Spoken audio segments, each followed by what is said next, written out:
Vinculado de... Perfecto. Vinculado desde joven con el grupo del yoga y la espiritualidad práctica de la meditación desde hace 40 años. Ha realizado cursos avanzados y retiros de meditación, fundamentalmente en la tradición védica y el yoga, pero también en otras tradiciones meditativas. Como formador de profesores de yoga, aporta la visión profunda de textos clásicos como los Yoga Sutras de Patanjali y desde una perspectiva integradora con los conocimientos modernos de la neurociencia contemplativa y también de la Ayurveda a la luz de los conocimientos actuales de la medicina moderna. Es autor de dos libros, son estos dos libritos de aquí, Meditación es el título de uno y Medicina Ayurveda el otro, que yo me he permitido añadirle el que son de grata y fácil lectura, pero de profundo conocimiento.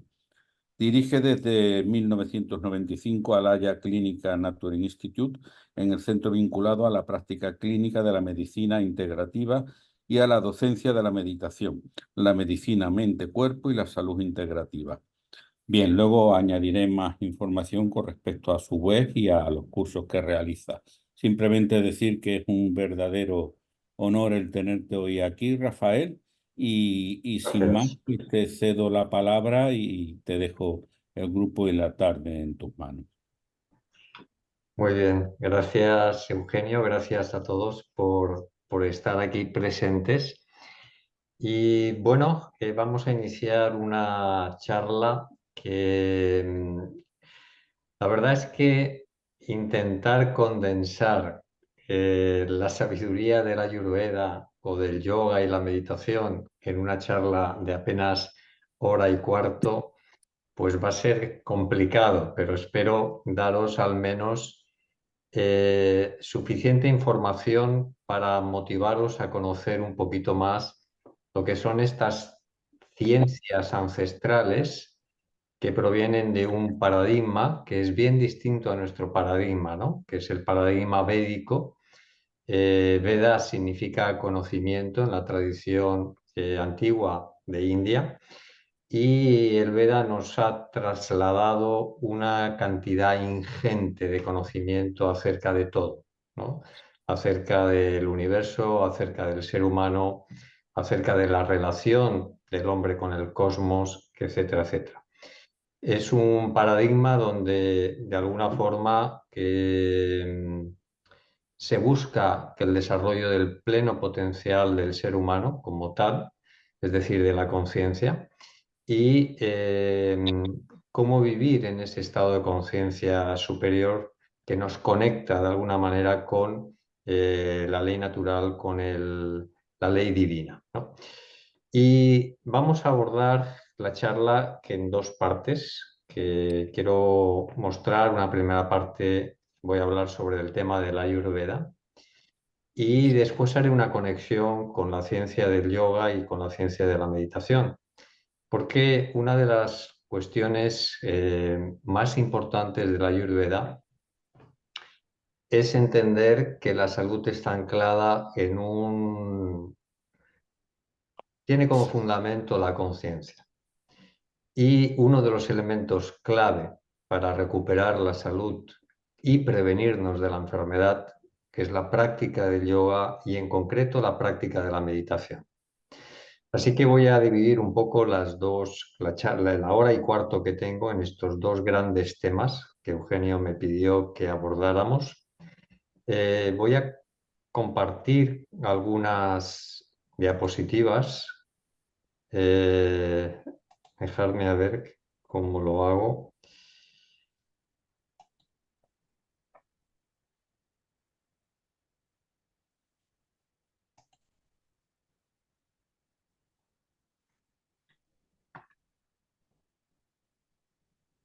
Esperar un momentito que tengo que buscar.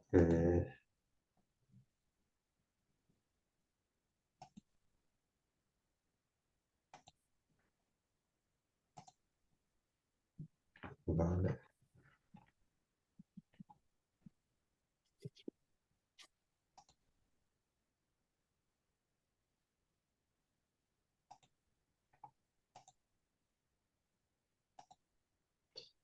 Bueno, creo que ya podéis ver la pantalla, ¿verdad?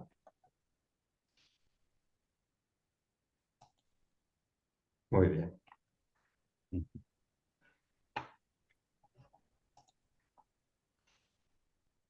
Bueno,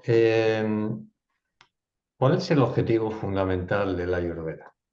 El objetivo fundamental de la Ayurveda es cuidar de la salud física.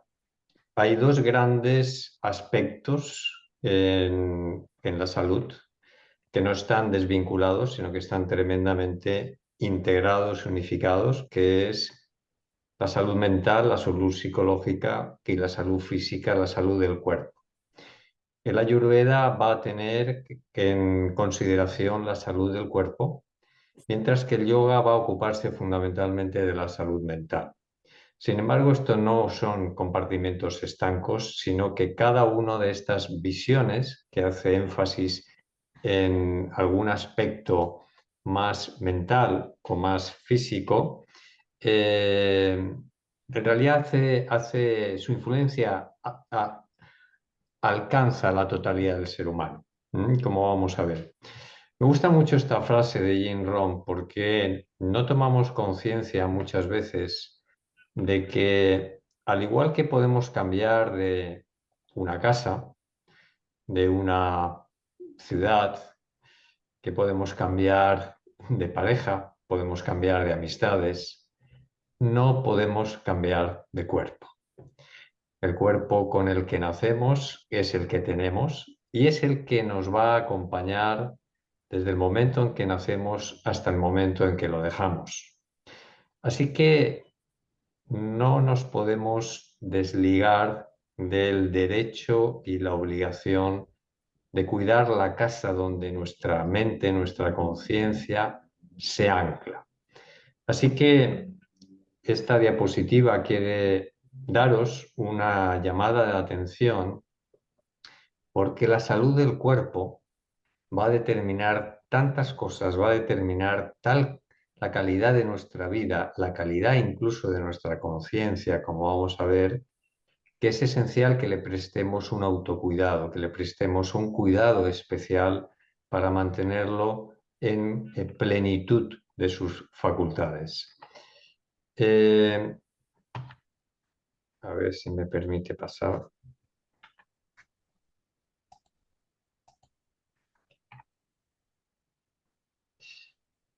Todos tenemos un pasado remoto, y tenemos un presente y tenemos un futuro que esperamos que sea lejano para todos. Este pasado, que viene representado por nuestro nacimiento, y este futuro, que como digo, espero que tarde en llegar, que es el futuro de la vejez y el futuro del fallecimiento, de la muerte, junto con el presente en el que nos encontramos justo en este momento, son estados inevitables. Yo puedo cambiar lo que va a ocurrir dentro de 5 segundos, puedo apagar la cámara y estar en otro lugar, puedo desconectarme, puedo decidir cualquier cosa con respecto a un futuro inmediato, pero no puedo cambiar el presente que en este momento tengo, como no puedo cambiar el pasado que fue, ni tampoco voy a poder cambiar el futuro hacia donde me muevo. Sin embargo, tenemos un futuro cercano, próximo, inmediato, que sí es un futuro opcional. Y ese futuro opcional, en el ámbito que nos compete, se puede llevar hacia el ámbito de la salud o se puede llevar hacia el ámbito de la enfermedad. Y uno puede pensar que la enfermedad puede ser algo fortuito, que te toca, o puede uno tener o tomar responsabilidad sobre su salud. Uno puede pensar que si uno tiene un buen sistema sanitario, si tiene un buen profesional que la atienda, si tiene buenas medicinas, posiblemente se encontrará más a salvo de la enfermedad. Pero en realidad la salud tiene poco que ver, y digo bien, tiene poco que ver con lo que son los sistemas médicos establecidos. La enfermedad sí tiene que ver con estos sistemas y si yo estoy enfermo tengo que recurrir quizá a un médico, a un hospital o a cualquier otro terapeuta. Pero a nosotros en la carrera de medicina no nos enseñaron cuestiones relativas a la salud. Nos enseñaron muchas cuestiones relativas a la enfermedad, al diagnóstico y al tratamiento de la enfermedad, pero apenas nos hablaron de la salud, apenas nos hablaron de la prevención. ¿Por qué? Porque en realidad la prevención y el mantenimiento de la salud tiene que ver mucho más con un estilo de vida que con la toma de medicación o con la toma de ciertos servicios médicos. En este sentido, no, el Ayurveda representa un sistema donde la prevención y donde el autocuidado se hacen tremendamente importantes. Pero la Ayurveda pertenece a un paradigma completamente diferente al nuestro. Si yo quiero abordar el Ayurveda, yo tengo que hacer un cambio de chip dentro de mi cabeza, ¿no? Tengo que hacer este giro de ver la realidad desde una determinada forma, como nos han enseñado, muy analítica desde Occidente, a una visión mucho más sensorial, ¿no? Y esta visión mucho más sensorial de la Ayurveda, como cualquier otro paradigma, que no es solamente una forma de ver el mundo, sino también una forma de actuar en el mundo. No olvidemos que el conocimiento, la información nos da un poder de acción y por tanto si yo contemplo el mundo desde una perspectiva determinada, tendré también elementos para actuar desde esa perspectiva en esa realidad, en ese mundo que yo estoy viendo. Existen muchos paradigmas y algunos de ellos son paradigmas médicos. Todos tenemos un conocimiento, una certeza de que esta imagen que yo os muestro aquí, que es una imagen veraz, ¿no? Es decir, la medicina, la anatomía, nos ha permitido comprobar que el cuerpo humano está compuesto de una serie de órganos que vemos aquí, ¿no? Sin embargo, si nos vamos a otra tradición, como es la tradición del yoga, la tradición de la Ayurveda, y vemos una representación del ser humano, vemos una serie de centros energéticos, una serie de nadis, de canales energéticos por los que fluye la energía. Y quizá no tengamos una percepción directa de este paradigma, de esta imagen, pero la imagen de la izquierda no contradice la de la derecha y la de la derecha no contradice la de la izquierda.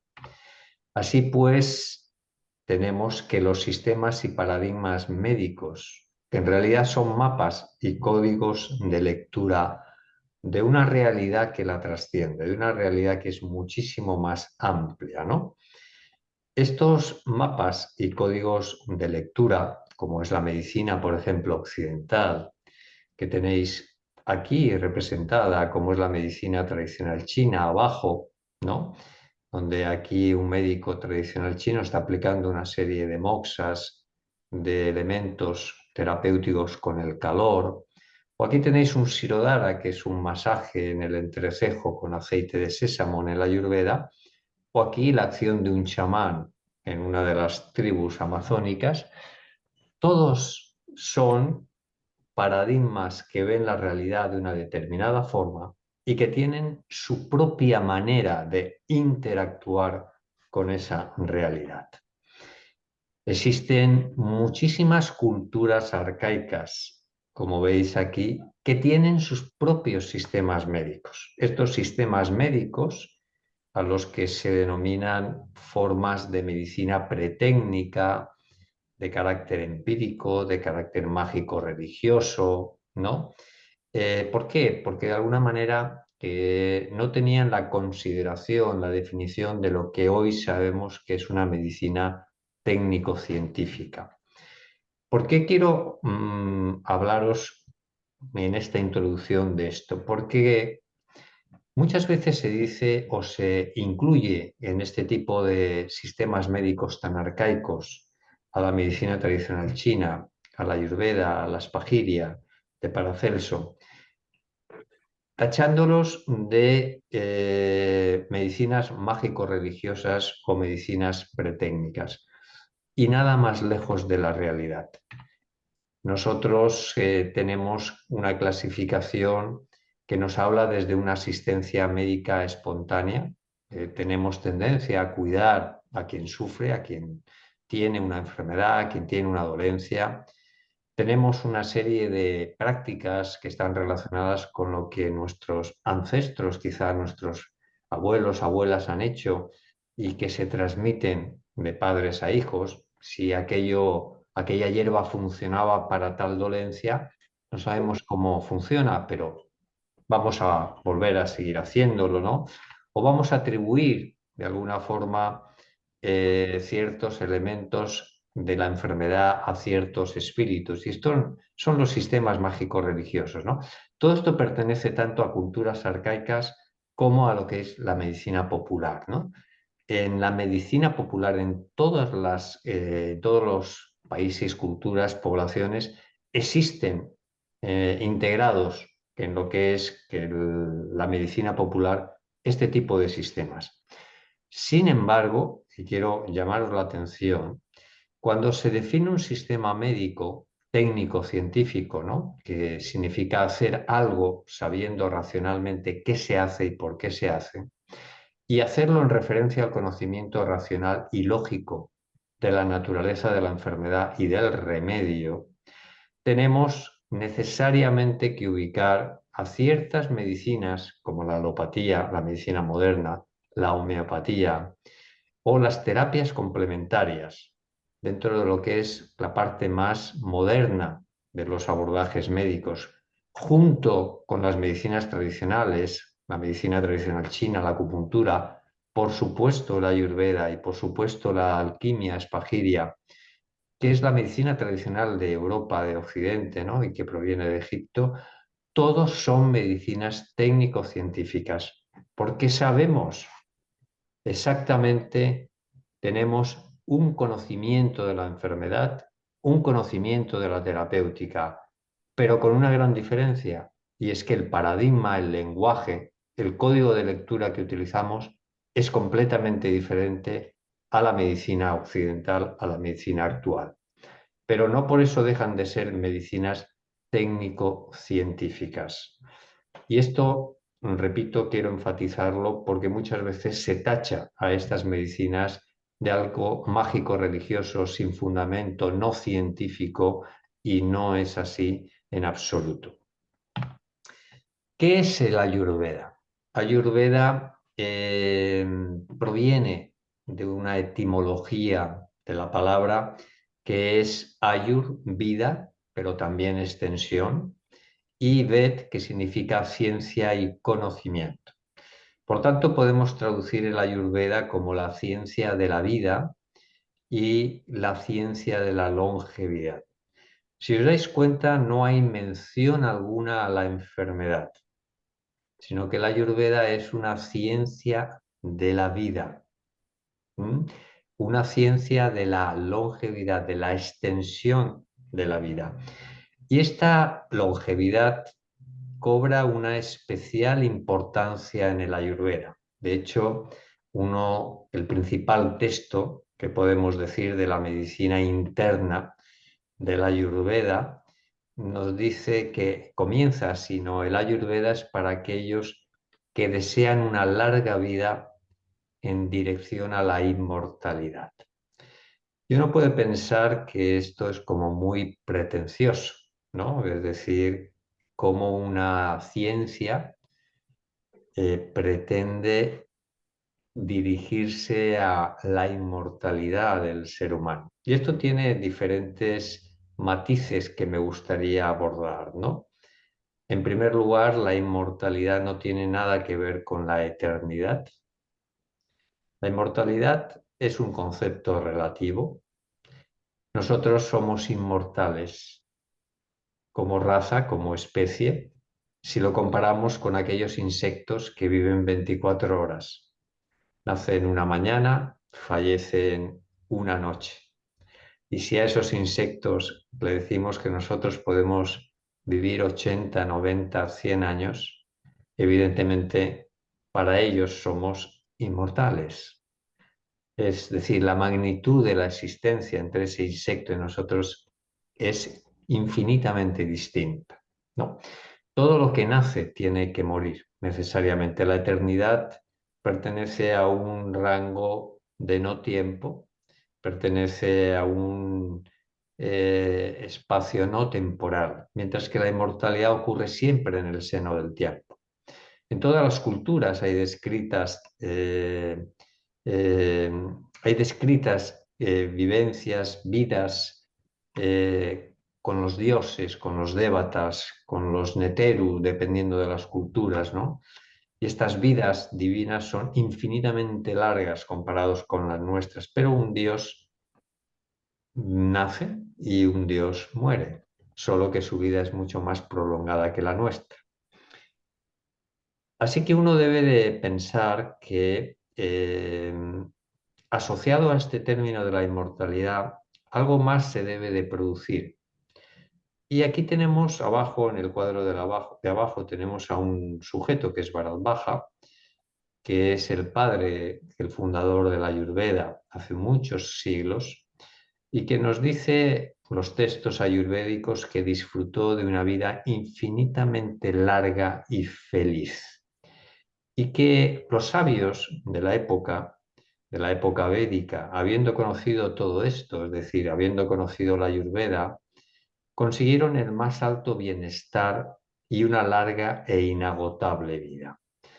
Es decir, que junto con la idea, el propósito, el objetivo de alargar la vida, de tener una gran longevidad, hay asociado el concepto de la felicidad. Tendría poco sentido vivir muchos años con sufrimiento, con dolor, con enfermedad. Por tanto, la Ayurveda tiene que encargarse de que esa longevidad sea una longevidad saludable y feliz. De hecho, el concepto de felicidad es un concepto inherente al término salud, como vamos a ver más adelante. Y yo quiero haceros aquí un inciso porque me gustaría daros a conocer algo que posiblemente ya sabéis o hayáis en algún momento de vuestras vidas recabado. Tiene que ver con nuestra tradición, tiene que ver con nuestra cultura, tiene que ver con nuestra religión, ¿no? Y si nos vamos al Antiguo Testamento, nos vamos a dar cuenta de un hecho muy interesante, ¿no? Porque nos va a hablar de una serie de personajes y nos dice, por ejemplo, y vivió Adán 130 años y engendró un hijo. Y fueron los días de Adán, después que engendró a Set, 800 años y engendró hijos e hijas. Y fueron todos los días de Set 912 años y fueron todos los días de Enos 905 años y de Cainán 910 años. En fin, hay varias menciones a sujetos que viven en, en unos años que para nosotros parecen inverosímiles, ¿no? Y a las que podemos dar una explicación de que, por ejemplo, pues posiblemente los años eran diferentes, se contaban de forma diferente. Pero si seguimos leyendo el Génesis, nos encontramos con lo siguiente, ¿no? Y es que a partir de un determinado momento, que es este momento donde Noé tiene a un hijo, que es Sem, resulta que este sujeto, Sem, vive bastantes menos años que sus padres y otros personajes del Antiguo Testamento, de tal manera que vive solamente unos 600 años. Pero es que a partir de ahí la longevidad empieza a decrecer tremendamente hasta llegar Abraham, Isaac, Jacob, José, donde apenas viven 100 y pico años, 200 años en el caso de Abraham.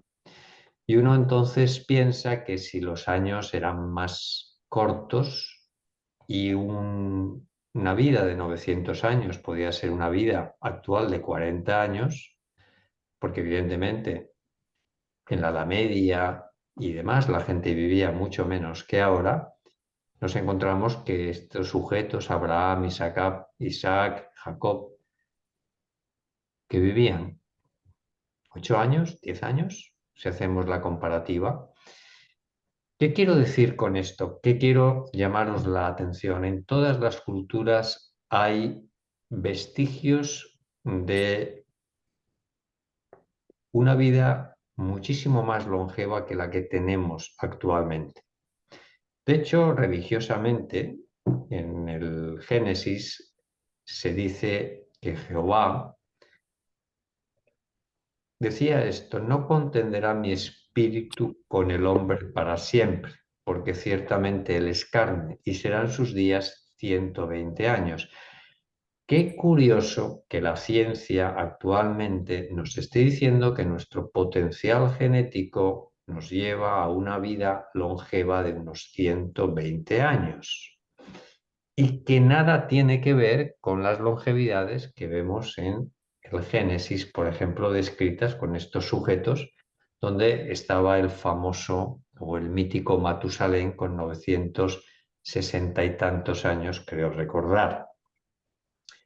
Así que algo pasa con la longevidad, de tal manera que no solamente no somos capaces de desarrollar nuestra longevidad máxima en estos días, que estaría alrededor de los 115, 120 años, científicamente hablando, sino que acortamos la vida a los 80, 90, 100 quizá los más privilegiados. ¿Qué es lo que está ocurriendo? ¿Qué es lo que está pasando para que nosotros tengamos una longevidad tan corta? ¿Y para qué necesitamos una longevidad tan larga? ¿Para seguir disfrutando de los placeres de la vida? ¿O quizá hay algún elemento, algún propósito más profundo, más interesante, por lo cual el Ayurveda nos está hablando de expandir, de extender la vida, ¿no? Y en este sentido tenemos que irnos a la cultura védica para entender que dentro de esta cultura existen 4 grandes objetivos de la vida, ¿no? Y que estos 4 objetivos de la vida se arraigan, se fundamentan en un factor esencial que es la salud. Sin salud va a ser difícil que yo logre estos 4 objetivos de la vida y que son Dharma, Artha, Kama y Moksha.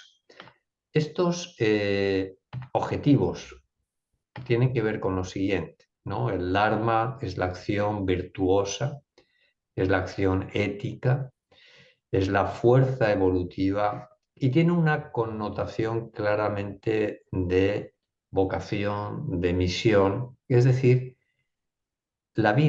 en la vida tenemos que descubrir aquello que tenemos que hacer, aquello para lo cual hemos nacido. Es como dar nuestra nota al mundo y hacerlo de manera virtuosa, de manera ética, ¿no? Este concepto de encontrar nuestra misión es tremendamente importante en los objetivos de vida védico. Pero también tenemos un objetivo que hace referencia a cubrir las necesidades que nuestra vida tiene, ¿no? Y esto significa tener la suficiente riqueza, los suficientes medios, las suficientes posesiones para que nuestra vida sea digna, para que tengamos una vida proyectada también en lo social. Y todo esto es digno y es nuestro derecho de tener. Tenemos también un objetivo que es Kama y que tiene que ver con el placer, con el deseo sensorial, con la sexualidad, con la estética, con la belleza, ¿no? La búsqueda de estos elementos en la vida es una búsqueda lícita desde el punto de vista védico, ¿no? Y tenemos un objetivo que trasciende todos estos elementos y que tiene que ver con la trascendencia, tiene que ver con la evolución, con la realización, con la iluminación. Y la vida no quedaría completa si no realizamos estos 4 objetivos. Es claro que encontrar aquello que tenemos que hacer lleva tiempo. Conseguir las condiciones materiales, económicas, laborales, lleva tiempo. Conseguir que el desarrollo de estos aspectos más relacionados con la belleza, con el placer, con el disfrute sensorial, también lleva tiempo. Y por supuesto el desarrollo espiritual y la trascendencia lleva también mucho tiempo. Por eso la Ayurveda enfatiza no solamente una vida en salud, sino una vida larga para que todos estos propósitos de vida se puedan materializar, se puedan lograr en el transcurso de lo que es una vida humana. El término arogya significa sin enfermedad, pero el concepto de salud es un concepto que tiene diferentes niveles de apreciación. La salud no es un concepto estático, en primer lugar, sino más bien un proceso de homeostasis permanente. Nosotros podemos definir la salud como la ausencia de enfermedad y en este sentido muchos de nosotros quizá estemos sanos porque no tenemos hecho un diagnóstico, la medicina convencional no nos ha dado, usted padece tal cosa, ¿no? Pero hay muchas personas que sin tener un diagnóstico no se encuentran bien, tienen síntomas, quizá no funciona bien su sueño, su digestión, pero no hay un diagnóstico detrás de ello que nos diga, ¿no?, que la persona está enferma desde el punto de vista de la medicina convencional, ¿no? Quizá la salud, como decía la Organización Mundial de la Salud hace ya bastantes años, en esta, creo que magnífica definición, ¿no?, que nos dice que la salud es un estado de completo bienestar físico, mental y social, y no solo la ausencia de enfermedades y dolencias. Si nosotros nos acogemos a esta definición, posiblemente muchos no estemos ya en el rango de la salud, sino en el rango de la enfermedad, ¿no? Porque no tenemos este completo bienestar físico, mental y social del que nos habla esta definición. Pero si nos vamos a la Ayurveda, entonces nos encontramos con una definición que todavía es más completa que esta. Yo no he encontrado una definición más completa y más acertada de la salud que la que nos dice el Ayurveda. El Ayurveda nos dice que salud es estar establecido en el ser, estar establecido en el yo con mayúsculas. Luego hablaré un poquito más de esto cuando os comente algunos aspectos más de la Ayurveda. Estas diferentes concepciones de la salud nos llevan a preguntarnos lo siguiente: ¿estoy enfermo porque tengo una bronquitis o cualquier otra enfermedad o cualquier otro diagnóstico? ¿O tengo una bronquitis porque estoy enfermo? Y por tanto la bronquitis no es más que una manifestación de la enfermedad en la que estoy. Evidentemente va a depender de dónde yo ubique la definición de salud. Desde el punto de vista de la Ayurveda todos estamos enfermos, porque ninguno estamos establecidos en el ser. Y si yo estoy enfermo, solo es cuestión de tiempo que abra la puerta a una manifestación física o psicológica de la enfermedad. No debemos de olvidar que diferentes niveles de salud requieren diferentes niveles de estrategia. Y cuando el cuerpo está enfermo, qué duda cabe que necesitamos algo de medicación o algo de cirugía. Pero cuando se trata de la dolencia o incluso más del bienestar, entonces la medicación no funciona, no funciona. Necesitamos hacer cambios en nuestro estilo de vida porque la función y el bienestar dependen mucho más de nuestro estilo de vida que del tratamiento o de la medicación. Y si yo quiero establecer mi salud en el ámbito más profundo, que es el ámbito del ser, entonces necesito además aplicar una práctica que llamamos meditación. Y si os dais cuenta, solamente una letra separa la medicación de la meditación. Ojalá que en algún momento de nuestra historia, de nuestro futuro, la meditación sea considerada la mejor medicación para tratar y prevenir la enfermedad. Así que vamos a procurar de anclar nuestra salud, de fundamentar nuestra salud, no en el cuerpo o en la vitalidad o en la mente, que evidentemente van a tener su importancia, ¿no? Sino vamos a fundamentar la salud en la conciencia.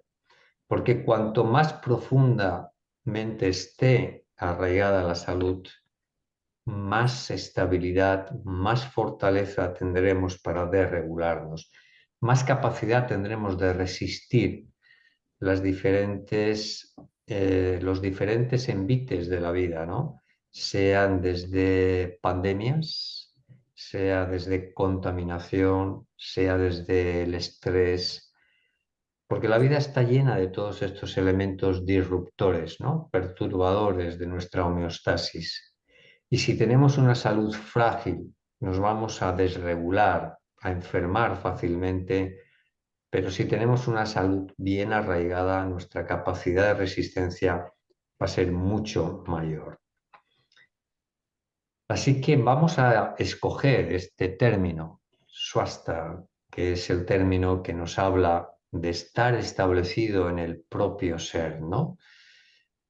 De estar establecido en la conciencia de sí mismo, que no es la conciencia de nuestra personalidad, de nuestros rasgos de carácter, de cómo somos, de los roles que tenemos en la vida, ¿no? Swasta hace referencia a este sí mismo, a este yo con mayúscula que representa, si queremos llamarlo así, el espíritu, el Atman, en sánscrito, en la conciencia profunda que hay dentro de cada uno de nosotros. Si el Ayurveda tiene esta definición de la salud, es lógico que en el estudio de la medicina, de la fisiología, este término Sarira Kriya hace referencia a la fisiología del ser humano, nos vamos a encontrar que no solamente se estudian las funciones más fisiológicas desde el punto de vista occidental, ¿no? Sino que nos vamos a encontrar que dentro del ámbito del estudio de la fisiología se encuentra este elemento que os hacía referencia, Purusa, Atma, es decir, este elemento intangible que es la conciencia, que es el espíritu. Y desde este lugar se va a desplegar todo el conocimiento de la Ayurveda hasta llegar a los aspectos más fisiológicos en términos anatómicos o fisiológicos. Tanto para la física cuántica como para el paradigma védico, existe 4 grandes campos. Un campo de vacío cuántico, desde la física cuántica, que no es más que un campo de conciencia pura en el paradigma védico. Y este vacío cuántico, que es un vacío en realidad totipotencial que va da origen a todo el universo, va a dar un campo relacionado con la información, otro con la energía y otro con la materia. Es decir, que la conciencia desde el paradigma védico se transforma en materia, que la conciencia se transforma en este cuerpo anatómico que nosotros tenemos, en estos brazos, en estos órganos. Todo esto pertenece al mundo de la materia y no es más que un desarrollo de la conciencia, del vacío cuántico que nos habla la tradición y que nos habla la modernidad de manos de la física. Por poneros un ejemplo muy gráfico, ¿no? Estos campos serían como el campo de la materia sería esta lavadora, el campo de la energía sería esta energía eléctrica que permite que la lavadora funcione, y el campo de información sería el software, el programa que le dice a la lavadora qué hacer, ¿no? Con esa energía, si hacer un programa delicado, si hacer un programa largo, si hacer un programa como la mayoría de las lavadoras tienen, ¿no? Así que necesitamos una materia, el artefacto, el electrodoméstico, necesitamos una energía, porque sin corriente eléctrica esto no funciona, y necesitamos una información que le diga a esta lavadora cómo utilizar la materia, cómo utilizar la energía, ¿no? Y nosotros como seres humanos somos exactamente iguales, ¿no? Tenemos una anatomía, tenemos una fisiología, es decir, una energía que permite que esa anatomía funcione, tenemos un sistema que es un sistema de información, que es nuestra mente, y por supuesto detrás de todo ello se encuentra un estado que es la conciencia. Y todo la Ayurveda, todo el yoga, toda la meditación buscan restablecer el contacto con el campo de conciencia, porque en ese campo de conciencia se encuentra el fundamento de nuestra salud física y psicológica.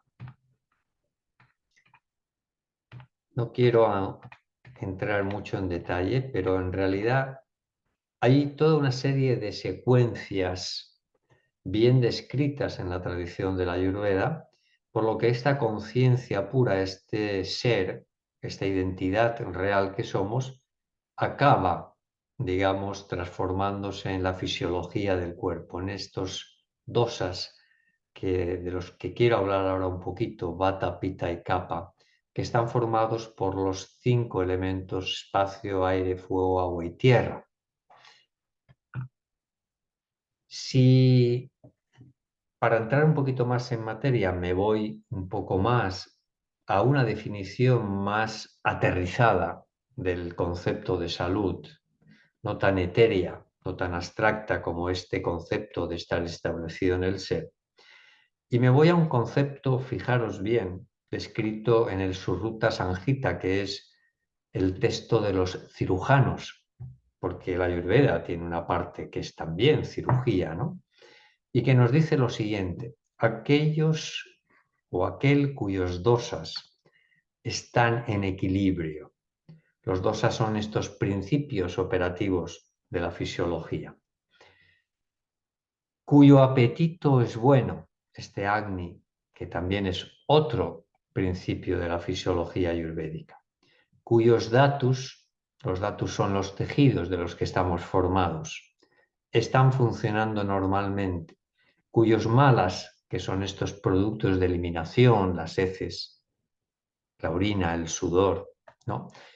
Cuyos malas están en equilibrio. Y fijaros bien, un cirujano dice lo siguiente: y cuyo cuerpo, mente y sentidos están plenos de bienaventuranza.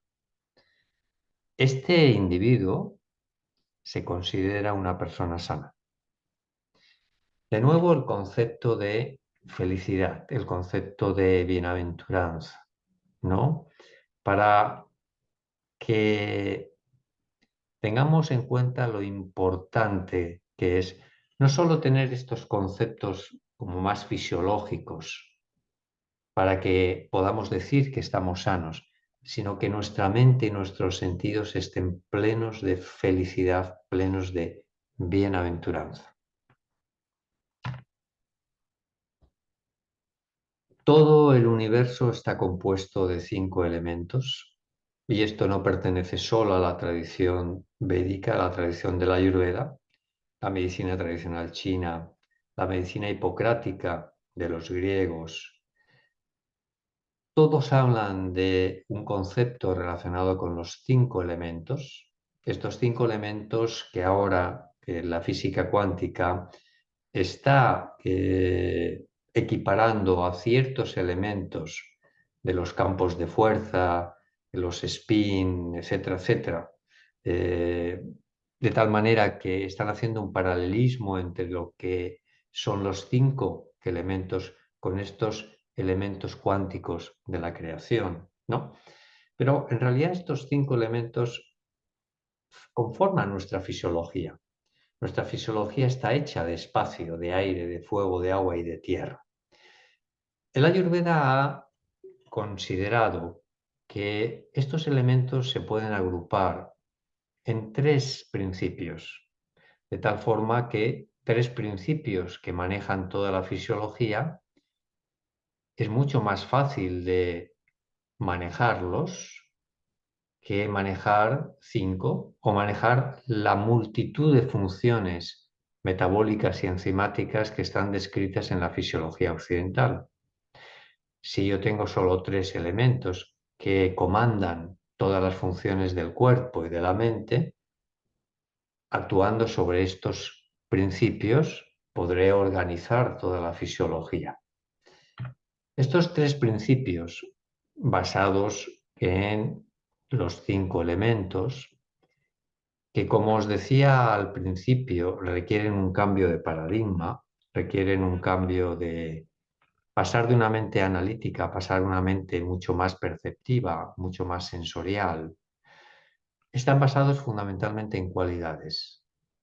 Cada elemento representa una serie, un conjunto de cualidades y por ende cada dosa representa un conjunto de cualidades. Aquí tenéis que Vata, compuesto de espacio y aire, es un dosa, un principio operativo que está caracterizado por la ligereza, por la frialdad, por la sequedad, por la irregularidad, etc. Pita, que es el dosa compuesto de fuego fundamentalmente y un poquito de agua, está caracterizado por la ligereza, por ser caliente. Es el único dosa caliente porque está compuesto de fuego, por ser intenso, móvil, ligeramente oleoso. Esto de ligeramente oleoso significa que necesitamos algo de grasa, ¿no? ¿Qué es una vela? Una vela se enciende porque tiene un elemento graso. Es cera, es parafina, es aceite. El aceite permite que el fuego esté encendido. Y capa, que es agua y tierra, es el elemento, el dosa más pesado, frío, oleoso, estable, blando, etc. Si yo tengo en cuenta todo esto, va a ser muy fácil empezar a entender mi fisiología y a corregir también mi fisiología.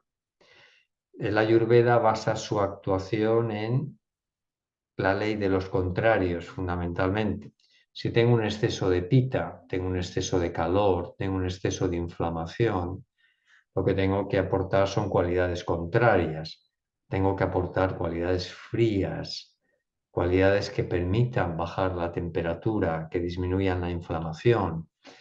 Si tengo el cuerpo demasiado pesado, duermo mucho, me cuesta estar despierto, me cuesta moverme, tengo que aportar elementos que son mucho más ligeros, mucho más móviles, mucho más fluidos. Y todo esto se hace en relación siempre con elementos que están a nuestro alrededor. Los dosas están representados por estos elementos y si yo comprendo el aire, comprendo el fuego y comprendo el kapha, la tierra, empezaré a entender cómo funciona mi fisiología. Vata se encarga de todo lo que tiene que ver con los movimientos, todo lo que se mueve en la fisiología, cómo transita el alimento a través del aparato digestivo, cómo transita el impulso nervioso, cómo se mueve la sangre a través del sistema circulatorio. Todo esto depende de Vata. Pitta tiene que ver todo lo relacionado con la transformación, con la digestión, con el metabolismo, con las reacciones enzimáticas. Así que Pitta, que el fuego, se encarga fundamentalmente del de todo lo metabólico que hay en el cuerpo. Y Kapha, que es fundamentalmente tierra, se encarga de dar estabilidad, de dar fluidez a lo que son los movimientos de Vata. Una articulación no se puede mover a menos que tenga líquido sinovial.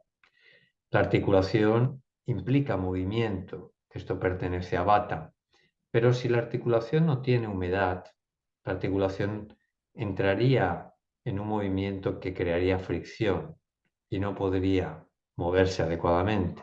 Necesita de esta estabilidad, de esta fluidez que Kapha da a la fisiología para que todo funcione de forma armónica. Todos tenemos los tres dosas dentro de nosotros para garantizar las tres, o sea, todo tipo de funciones. De hecho, los dosas afectan a la estructura, a la función, al temperamento. Aquí la apariencia, el peso, el apetito, la sexualidad, las emociones, la menstruación, la forma de los labios, los dientes, etcétera, etcétera, etcétera. Todo esto está condicionado a los dosas. Por eso una persona vata, como es aire, es una persona de apariencia delgada, pero una persona de predominancia kapha, que es fundamentalmente tierra, tiene una consistencia y una corpulencia mucho mayor. Kapha tiende a la delgadez, kapha tiende a lo que es la obesidad y el sobrepeso. Y esto es una cuestión que tiene que ver con la predominancia de los dosas y sobre todo con el desequilibrio de los dosas. Y así podríamos repasar cada uno de estos ítems que veis en esta tabla, ¿no? Porque según el dosa predomine, matizará, cambiará lo que es la función, la estructura o el temperamento. Si veis esta anatomía del galgo, del guepardo, que son animales fundamentalmente diseñados para el movimiento y la velocidad, nos encontramos con que esto es una estructura vata.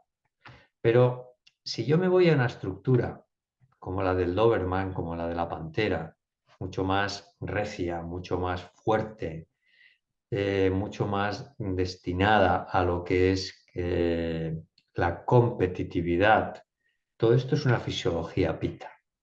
Pero si nos vamos a lo que es un animal tranquilo, pausado, corpulento, como es el elefante o como es el San Bernardo, estamos hablando de que esto es una predominancia del dosa kapha.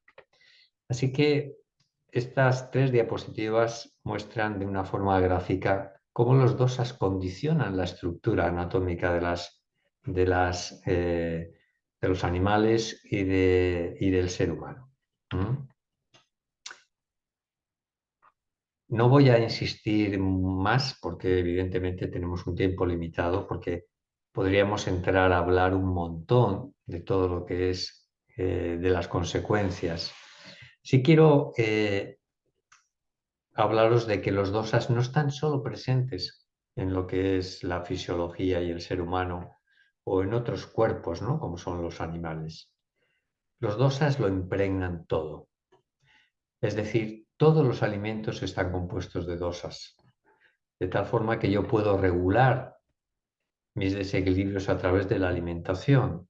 ¿Por qué? En función de los sabores. Yo tengo dosas predominantes, elementos predominantes. Si yo tengo un exceso de kapha, tendré que disminuir el consumo de alimentos dulces, porque tienen mucha tierra, tienen mucha agua y por tanto tienen mucho kapha. Pero si yo tengo mucho fuego, soy una persona muy enérgica, siempre tengo calor, soy muy perfeccionista, etcétera, etcétera, tendré que disminuir alimentos que tengan mucho fuego, como el picante, porque eso agravará mi pita, agravará mi tendencia a ser un individuo colérico, caliente, metabólicamente intenso, ¿no? Si yo tengo mucha estructura, mucho dosa de aire, vata, y ya me muevo con mucha delgadez, estoy siempre por las nubes, soy hiperactivo, deberé disminuir alimentos que tengan mucho aire, como el amargo, ¿no? Porque eso me va a llevar a agravar mi vata. Pero los dosas también están relacionados con los ciclos y podemos ver que a lo largo del día los dosas tienen una predominancia en determinadas horas y también tienen una predominancia en determinadas estaciones y también tienen una predominancia a lo largo de la vida. Con esto quiero haceros énfasis en que entendáis que la Ayurveda va a correlacionar todos los aspectos de nuestra vida con nuestro estado interior.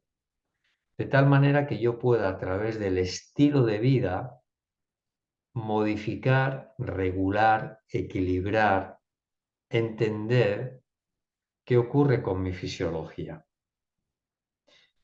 Hoy en medicina occidental sabemos que hay determinadas enfermedades que se agravan a determinadas horas. Y esto, que no sabíamos el por qué, tiene una perfecta explicación desde la Ayurveda, porque toda enfermedad es un desequilibrio de los dosas. Y la enfermedad, y una enfermedad kapha, tenderá a agravarse en horario kapha, en estaciones kapha o en periodos de la vida kapha. Si yo esto lo sé, podré argumentar, podré organizar mejor un tratamiento y podré tener mejor correcciones necesarias de mi estilo de vida para prevenir o curar la enfermedad que yo pueda tener. Y todos nacemos con una disposición, con una predominancia determinada de los dosas. Y esto es lo que conocemos como prakriti. Recuperar, mantenernos fiel a nuestra prakriti es, digamos, uno de los objetivos de la Ayurveda. Porque esa constitución con la que nacemos, esa singularidad con la que cada uno de nosotros nacemos, es nuestro mejor estado de salud. ¿Mm? Evidentemente aquí no hago mención a enfermedades hereditarias. Digo, un niño que nace sano, nace con una predominancia de dosas y es su mejor estado de salud. De tal forma que estos dosas predominantes muestran sus aspectos más positivos. ¿No? Un Vata Prakriti muestra una serie de cualidades positivas, al igual que un Pitta, al igual que un Kapha. ¿Mm? El dosa en equilibrio muestra siempre el lado amable, el lado positivo. Pero cuando el dosa se desequilibra, muestra el lado oscuro, muestra el lado del síntoma, muestra el lado de la enfermedad. ¿Mm? Y es muy importante que podamos entender que la vida nos va a llevar a alejarnos de esta prakriti ideal y que todas las medidas de la Ayurveda van a intentar retomar, recuperar, devolvernos a nuestra prakriti con la que nacimos. Uno de los medios más importantes para ello es la práctica de la meditación. Y en este sentido, para terminar lo que es la exposición, yo sé que hay mucha información. Posiblemente estaréis todos desbordados de la información que hay. Además, yo peco de una cosa y es que me gusta dar información con lo que transmito. Y cuando se me limita tanto el tiempo, pues trato de condensar las cosas para que, bueno, salgáis no con una claridad de lo que os enseño, sino con una motivación para aprender, para profundizar en lo que hay. Y en este sentido me gustaría compartir algo sobre la meditación durante unos minutos y dejar que comparta esto, a ver.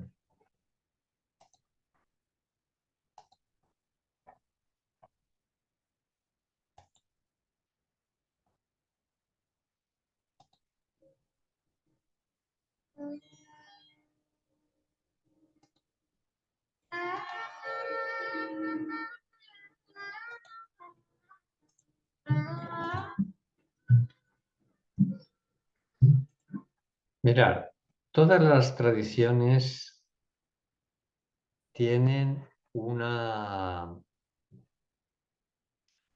serie de prácticas, de métodos que buscan la trascendencia. ¿Os acordáis que la salud en Ayurveda está basada en esta trascendencia, ¿no? Que si nosotros fundamentamos la salud en la conciencia, esta salud va a ser fuerte, va a ser poderosa, va a ser potente. No importa que nos vayamos a Oriente o que nos vayamos a Occidente. De alguna forma, todas los métodos, todas las tradiciones y culturas tienen algún método para actuar sobre la mente y para dar un sentido de trascendencia al ser humano. Nosotros vivimos en una época donde creo que somos muy afortunados porque no solamente contamos con la tradición, sino contamos también con lo que es la ciencia. La ciencia, desde la década de los 70 aproximadamente, está investigando de forma intensa y exhaustiva qué ocurre en el ser humano, qué ocurre en el cerebro, qué ocurre en la psicología, qué ocurre en el cuerpo, con diferentes técnicas de meditación.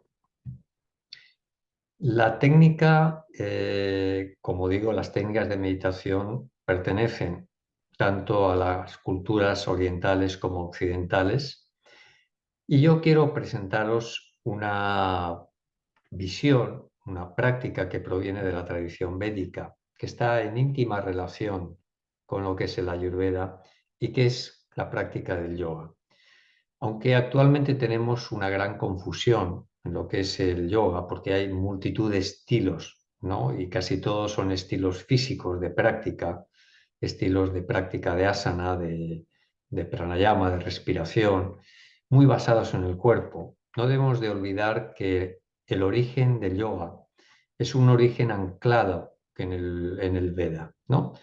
Y el yoga es considerado una darsana, que es una forma de ver, un punto de vista, un espejo, ¿no? Para conocer la realidad que somos. El yoga es un medio para conocer la propia realidad interior que somos. Y podemos decir que el yoga es sinónimo de meditación. De hecho, que el principal texto, que son los Yoga Sutras de Patanjali, donde está codificada toda la ciencia de la meditación, toda la ciencia del yoga, define que yoga, que meditación es el completo asentamiento de la actividad mental, ¿no? De todas estas fluctuaciones, de todos estos movimientos que hay en la mente. Podemos decir que el estado meditativo que se promueve desde los Yoga Sutras de Patanjali es un estado que se caracteriza por un par de opuestos. Y digo opuestos porque normalmente no suelen ir juntos en la vida cotidiana. Tenemos que el estado meditativo se caracteriza por un estado extraordinario de calma, de relajación, de paz, de silencio mental, de reposo interior, al mismo tiempo que hay una claridad, una alerta, una lucidez, una capacidad de estar consciente, ¿no? Y esto es un estado extraordinario, ¿m? Porque normalmente no solemos estar calmados ni relajados, y mucho menos al mismo tiempo que estamos bien despiertos. ¿M? El estado meditativo requiere de un proceso para llegar a él, ¿no? Y ahí es donde están todas las prácticas y todas las técnicas meditativas. Todas las técnicas meditativas en realidad son procesos atencionales que buscan refinar nuestra atención para llevarla a ese estado, ¿no? De niroda, a ese estado de calma y alerta, de lucidez y silencio interior al mismo tiempo.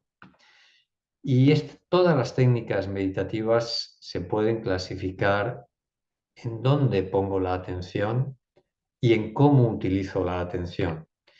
Si yo pongo la atención afuera, por ejemplo, en el exterior, en una actividad que estoy haciendo, mis sentidos están despiertos, mi cuerpo está activo. Denominamos a esto una práctica externa, ¿no? Que puede ser una práctica formal, si solo la hago específicamente, ¿no? Como puedo dedicar, por ejemplo, a hacer una práctica de meditación caminando, pero también puedo hacer una práctica informal dotando a cualquier actividad de la vida cotidiana de este elemento, de esta cualidad atencional determinada, ¿no?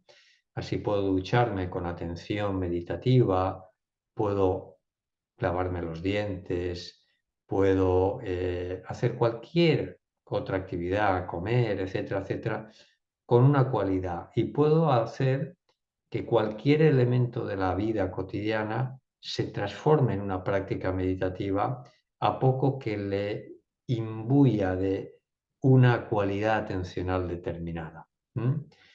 Pero existen otras prácticas donde la atención y los sentidos están interiorizados, donde el cuerpo está inmóvil y que por tanto no se pueden realizar en la vida cotidiana. Tienen que realizarse como una práctica aparte de la vida cotidiana. Tengo que dejar de hacer las actividades ordinarias para realizar exclusivamente una práctica de meditación. Son las prácticas silentes, las prácticas de meditación interna. Más importante del dónde, ¿no? Es el cómo pongo la atención. Y en este sentido, la investigación científica nos habla de que existen tres grandes grupos donde todas las prácticas bien estudiadas van a entrar en un grupo u otro. Tenemos prácticas muy concentrativas, donde solo hay un foco de atención. La mente está haciendo un gran esfuerzo para mantener la atención fija en un punto y esto requiere que todos los estímulos que puedan distraernos de ese foco sean eliminados. Esto requiere un gran esfuerzo, un gran entrenamiento para lograrse. Tenemos prácticas que llamamos de foco abierto, que son prácticas donde no hay un solo elemento, sino que el foco de atención se abre para incorporar diferentes elementos externos, pero también internos, ¿no? Es decir, mis pensamientos, mis estados de ánimo, mis sensaciones corporales, en conjunto con lo que percibo a través de la vista, a través del oído. Requiere también una conciencia voluntaria e intensa para prestar atención a todos estos elementos. Y las prácticas autotrascendentes que no requieren un uso tan intenso de la atención. En este sentido, aquí tenéis algunos ejemplos de prácticas relacionadas con estos tres modos de atender. Y lo interesante es que la investigación nos ha provisto de el conocimiento de lo que ocurre dentro del cerebro cuando aplicamos una técnica perteneciente a cada uno de estos grupos de meditación. Y el electroencefalograma nos muestra que el cerebro funciona de forma diferente en prácticas concentrativas, en prácticas de atención abierta o de foco abierta y en prácticas de atención pasiva o autotrascendentes. La práctica que se propone como práctica fundamental en los Yoga Sutras es una práctica de atención pasiva o una práctica autotrascendente. Y este tipo de prácticas difieren muchísimo de las prácticas como el mindfulness o de prácticas más concentrativas. Si veis esta imagen que hay aquí arriba, tenemos los tres grupos: atención enfocada, atención abierta o monitoreo abierto y autotrascendencia. El electro cambia y cambia de manera bastante importante. La atención pasiva, que no requiere un esfuerzo para meditar, produce una frecuencia alfa que en el cerebro que es tremendamente interesante. Porque a diferencia de otras frecuencias, es una frecuencia que permite una interconexión muchísimo mayor de las áreas cerebrales. Es decir, que cuando el cerebro está funcionando en modo alfa, primero que está en modo de descanso, pero no durmiendo, está bien despierto, pero está descansando. Y sobre todo es que en modo alfa el cerebro está interconectado de una manera muchísimo más potente que cuando funciona en ondas más rápidas como las beta o las gamma, que son más propias de la actividad cotidiana o de meditaciones concentrativas, ¿no? O de ondas más lentas como la teta o la delta, que obedecen a otros estados de conciencia como el sueño o ciertas prácticas de monitoreo abierto que permiten también entrar en frecuencias más bajas de la frecuencia alfa. Bien, esto es lo que yo quería comentaros de de estos dos grandes temas. Son las 19:14, es decir, que hemos estado en time. Y bueno, podemos tener, Eugenio, si te parece, pues un par de cuestiones, si hay alguien que quiera hacer alguna pregunta. No dispongo de mucho más tiempo porque a las 19:30 tengo otra actividad, pero bueno, tenemos unos 5 minutos para responder o para que tú des alguna información más si quieres tú darla. Bueno, yo primero, por supuesto, agradecerte toda la información y las ganas de tener mucha más información al respecto. O sea, realmente tu gratitud y tu disponibilidad ya de por sí es suficiente para poder haber gozado de este rato, pero seguro que queda, y es evidente, el tiempo no era limitado, era tremendamente limitado y puede quedar algún tipo de duda, ¿no? Me gustaría primero, como tú bien has dicho, que si hay alguna de las personas que han estado en esta charla tienen alguna duda del tipo que sea, pues creo que este es el momento, ¿no? Para poder quizás pues compartir, preguntar y que no nos quedemos con esa duda. Vamos a darle 5 minutos y luego hacemos el cierre. Podemos entrar abiertos sin más y abrimos nuestro audio y podemos preguntar si queremos. Sí, hola, buenas tardes. Buenas tardes. Bueno, en primer lugar, muchísimas gracias. La verdad que es súper interesante todo lo que nos ha comentado y bueno, que nos ha sembrado, por lo menos a mí, mucha curiosidad para seguir investigando sobre este tema. Y yo lo que le quería consultar es, a ver, Eugenio nos recomendó dos de sus obras para seguir ahondando un poco en este tema. De esas dos obras, ¿cuál diría usted que es la primera por la que podríamos empezar? ¿Cuál es como la... ¿Hay alguna de esas dos que sea como más de más fácil lectura, que sea a lo mejor... De más fácil lectura es el libro de meditación, porque entraña menos conceptos diferentes a nuestra concepción de la salud, ¿no? Y puesto que además lleva una connotación tremendamente práctica y es un elemento terapéutico de primer lugar, el libro de la meditación o la práctica de la meditación sería para mí la prioridad y después el otro libro, ¿no?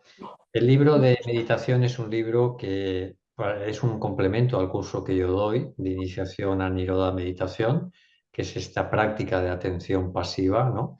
Es un curso de 5 sesiones que doy online, también presencial, pero muchos de ellos se hacen online. Ahora el día 6 comienzo uno y en él no solamente enseño lo que es la práctica, sino que lo que hago es establecer un panorama de lo que son las técnicas meditativas y también de toda la investigación científica que hay acerca de este tipo de práctica de atención pasiva, ¿no? Y bueno, creo que es más interesante que la Ayurveda. Son libros pequeños, no son grandes libros, Y bueno, sentiros con libertad para empezar por uno o por otro, evidentemente, ¿no? Vale, muchas gracias. A ti. Quizás una pregunta más, alguna duda, alguna cuestión que queramos saber de este amplísimo campo que es todo lo védico, ¿no? Todo lo que es el conocimiento que, como ha dicho Rafael, abarca pues todas las facetas vitales de nuestra vida, ¿no? Buenas tardes, muchísimas gracias, doctor Santa María, Eugenio, por la ocasión que nos brindas. Yo tengo una pregunta muy facilita y es, esas ondas que hablas, teta, alfa, aparte de poder con eso, con la alimentación, reequilibrar nuestro organismo, ¿aconsejarías la música binaural o algún tipo de esto de ondas que hay en Internet? A ver, no te puedo decir mucho porque las conozco de pasadas, pero no he ahondado con ellos, ¿no? Sabemos que los estímulos auditivos pueden modificar el patrón electroencefalográfico, ¿eh? Pero no podría decirte mucho más. Este tipo de música que lo hemos utilizado en algunos procesos psicoterapéuticos, como el brainspotting, por ejemplo, para hacer más accesible contenidos subconscientes a la conciencia, ¿no? Pero desde luego, desde mi experiencia y conocimiento, la mejor forma que tenemos de abordar cambios cerebrales en positivo es a través de una práctica meditativa, ¿no? Sin lugar a dudas. Y desde luego, diferentes prácticas, como decía, producen diferentes efectos. Y para mí, la práctica de atención pasiva es clarísima a la hora de producir estos cambios y estas mejorías, ¿no?